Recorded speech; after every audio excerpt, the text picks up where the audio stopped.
Hello and welcome to Infinity and Possibility. This has been a long time coming, and I'd be lying if I said I wasn't nervous, but sometimes you just have to put yourself out there and do what you believe in. So, with that said, grab a tea or a coffee, maybe a biscuit if you're so inclined, and remember, anything is possible.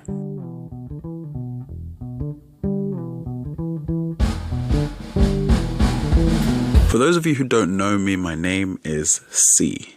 Not the letter, more like yes in Spanish, because I'm exotic and all that. So what I'm going to try and do on this show is firstly to learn and hopefully encourage you all to do some small learning too. This all came about with me becoming the Possibility Ministry leader at my church. And what the Possibility Ministry does is look to make primarily the church, but also the church community around it, accommodating and accessible to people who might have, let's say, some limiting circumstances. What those limiting circumstances are, we've tried to break up into 7 categories, which isn't exhaustive, but you have to start somewhere, right?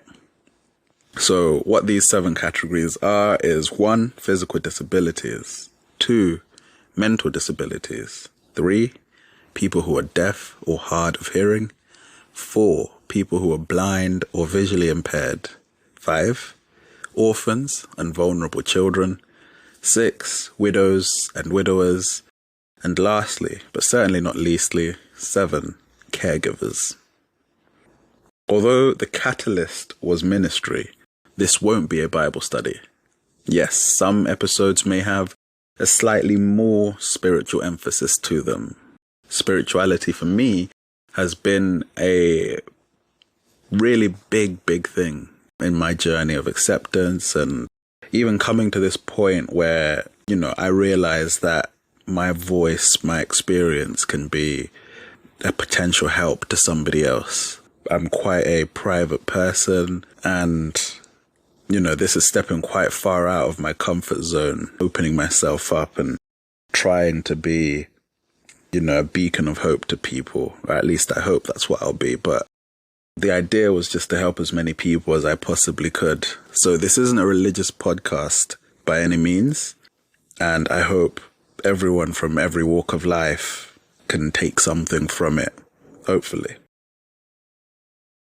In terms of the format and how I envision it going forward is 3 main ways. So the first way is I'll have a guest on the show, and on these episodes, ideally, it would be something like a casual interview to take a peek into their life, look behind the curtain and see how their circumstances impact their day-to-day, any adjustments they've had to make, or things that they just might want people to know more about. Because disabilities, impairments, and unfortunate circumstances don't necessarily mean people aren't able to do things or aren't capable anymore.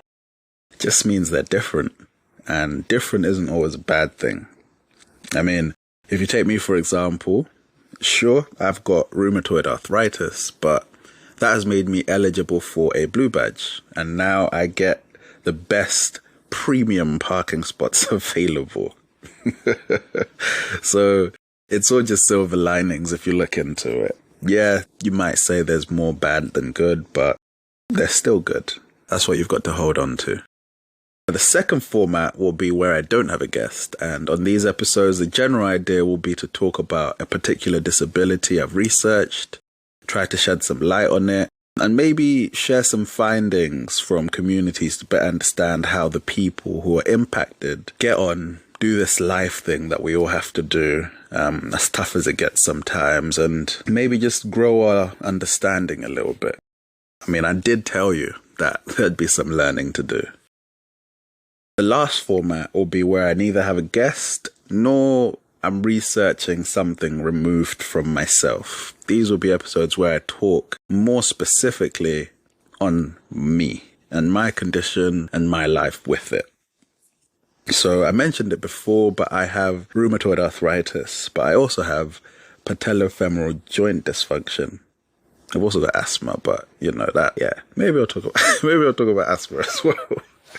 But, yeah, the former is a degenerative autoimmune disease where my white blood cells, the defense force in our bodies, the mandem who fight flus and viruses, well, they don't always fight the right things. So that's where autoimmune comes from. It's an immune system-based disease where the immune system isn't doing what it's supposed to be doing. And in this instance, they mistake my own body for foreign contaminants, and this results in pain and inflammation in the joints, to say the least. The other is basically just a complicated way to say my knees are misaligned. And this leads to friction and yada, yada, yada. So now I've basically got no cartilage in my knees. But who needs it anyway? I'll see myself out. But yeah, anyway, I'll keep it brief this time since it's the first installment. But I'll just talk about where I am for now. I'm by no means at a stage of fully accepting, where I am and my circumstances, but it's been a long journey so far. I've had chronic pain for as long as I can remember, to the point now I barely know exactly when it started. If I had to guess, I'd say sometime around 12 or 13.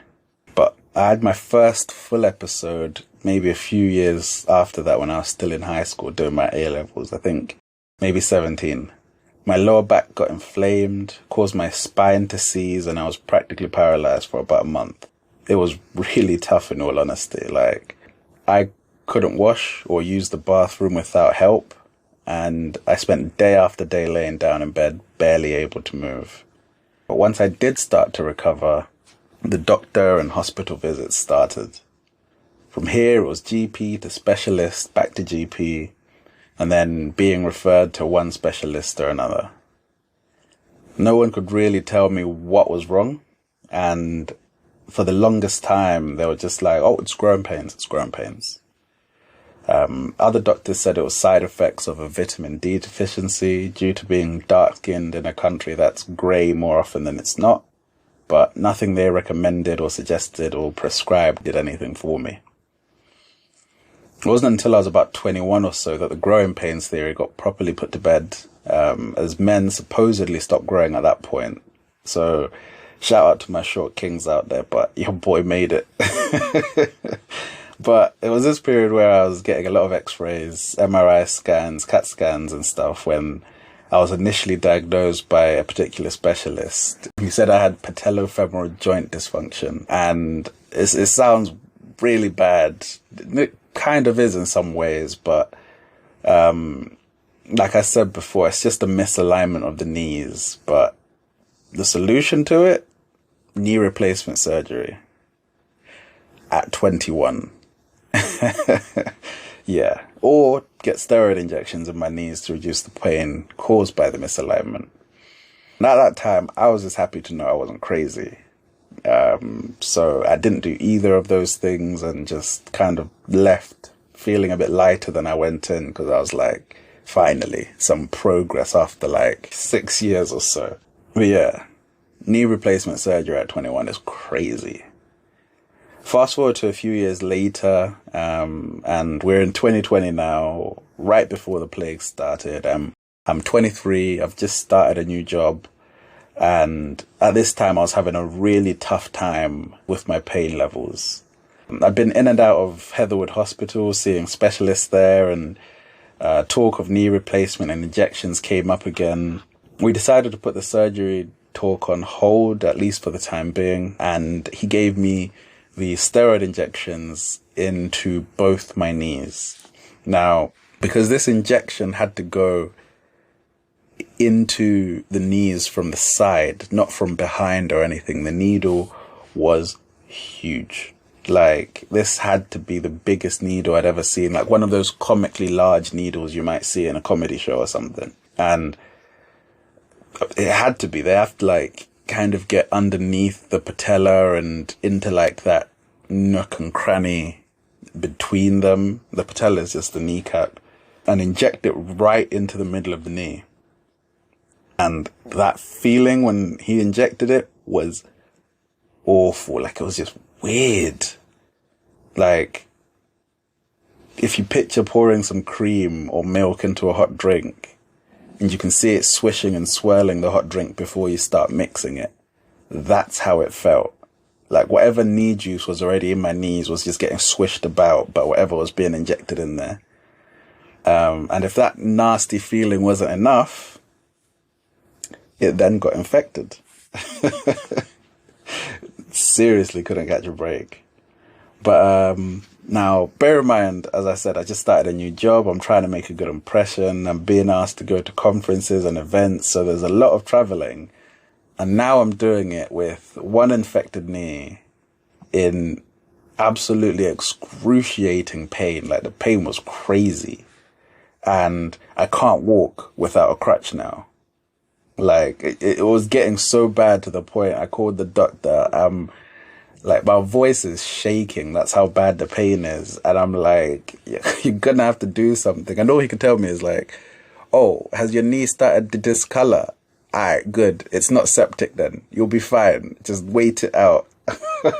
Get some Nurofen. Crazy.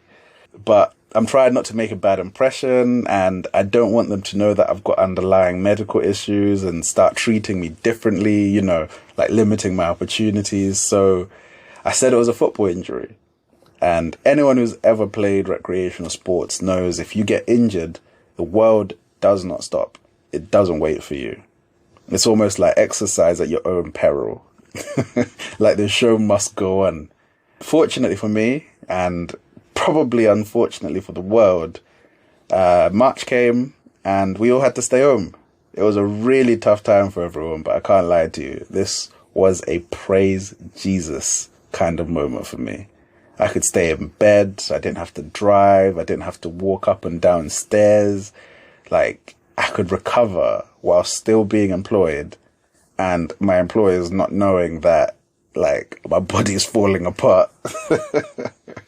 I eventually recovered. Obviously, time heals all wounds and that.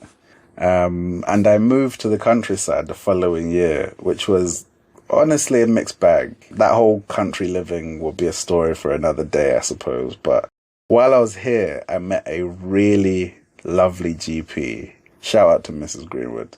She listened to my experience so far. She didn't prescribe me anything I didn't need or think was useful to managing my pain. And most importantly, she finally diagnosed me with RA. This was the point that things started to progress.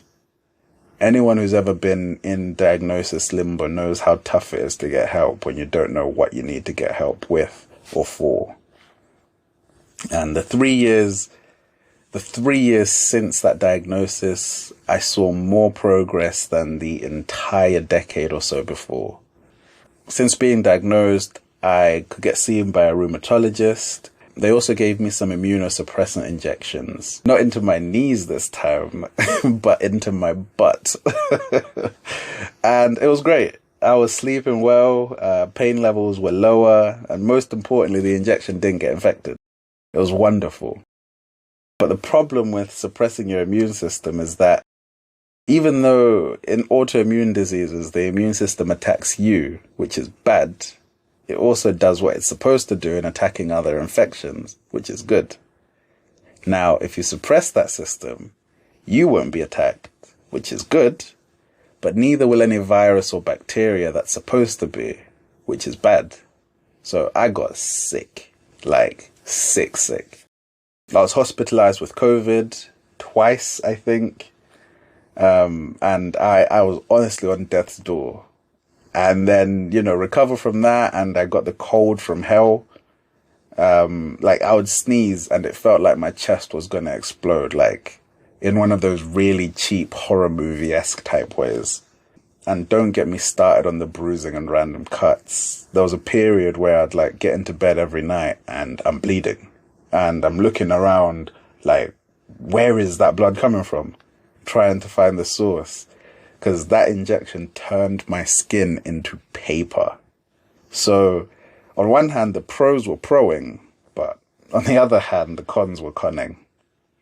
I also got the blue badge, like I mentioned before. Shout out to my local council. They really made the process nice and easy. From application to receiving the badge, it was like 2 weeks. That's quicker than receiving a Temu order. I've also made a few adjustments around my place, things like a shower seat and even one of those sock apparatus that like old people use. Well, not old people, people like me. One of those sock apparatus that people like me use because when my fingers decide to swell, it's long. Like they get stiff, I can't move them freely. It's crazy. Putting on socks is an extreme sport. I've by no means reached a point where my mind and my body are fully aligned though. There's a disconnect where my body feels 67, but my mind is still 27. I think I should be in my physical prime, but anytime I drop something, I honestly just want to crawl into bed and just forget that thing ever existed. Whether it's my phone or my key, I can see the ground just laughing at me. Like, come on, big man, I dare you to get down here. And, you know, once the journey downward begins, every joint in my legs or my back is just screaming for mercy. And you should know by now, big man, there's no mercy around these parts. This is the wild, wild west. Honestly, though, it's tough. The pain is more manageable if I exercise, but then my body gets sore and then I can't exercise for a while. And then when I'm not exercising, it gets worse. And then it's this vicious cycle, you know, with misaligned knees and all that, flare-ups and whatnot from RA. And I haven't even mentioned asthma. Like, what kind of design flaws does this body have? How did it get through the QA process to get into this world? It's crazy. But, you know, I've met some wonderful people who, you know, have spoken to me like I'm not crazy, have helped me and are helping me in taking the next steps in adjusting through diet and supplements and lifestyle changes or tips. But I'll leave all of that for next time. As I said, I'll keep this brief. This is like, you know, this is like our first date and I fully expect you to get a bill. But let me know if you'd like me to talk more about me. It's super uncomfortable, but it's probably the only topic I know more about than anybody else. Anyway, the plan is to release once a month on the first Friday of the month. This is just the plan for now. If it seems manageable, I'll look at increasing the release frequency, but I don't want to overcommit and underdeliver. So I'll play it safe and stick to that for now. But I hope you'll be with me on this journey. If you know anyone who is going through something or you have any questions or feedback, please reach out to me on toinfinityandp@gmail.com. That's no spaces, no hyphens or dots, just TO infinity and p@gmail.com. And I'll leave that in every description on every episode, and it's in the main description on the channel as well. All that's left is to say buckle up, and remember, anything is possible. I'll catch you all next time.